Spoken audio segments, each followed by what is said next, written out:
So to guys, mag beef steaks tayo. Yan. Tapa. Yan, marinate ko to yung paper, ground paper yan. Black paper yan. Nilagay ko.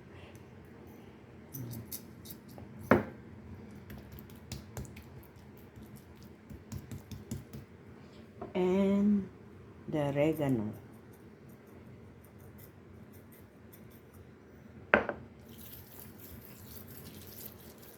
Massage lang natin para yan.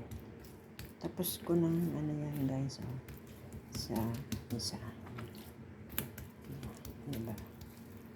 Yan, saka lang natin lagyan yan ng asin guys pag na isasalang na, nakasalang na, para hindi kukunat guys ng beef. Kasi once na i-marinate mo yung asin, kukunat guys ng beef. Kaya ganito, marinate muna natin yung ilang minuto, pero mas masarap pag magdamag pa yan. Yan lamang guys. Mainit na yung mantika natin guys.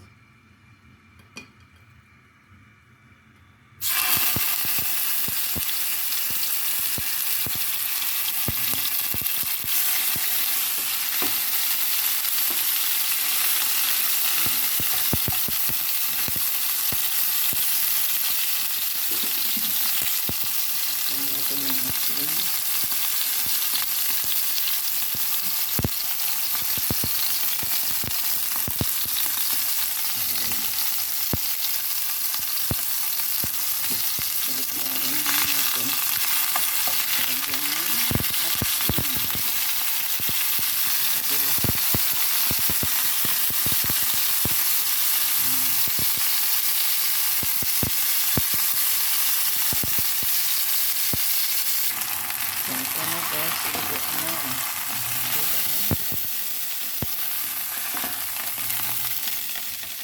Ayan guys. Maraming salamat sa panonood. Bye-bye. Huwag lang natin yung asin. Saka lang ilagay natin pag habang niluluto natin ilagay para hindi kukunat. Yun lamang guys. Bye-bye.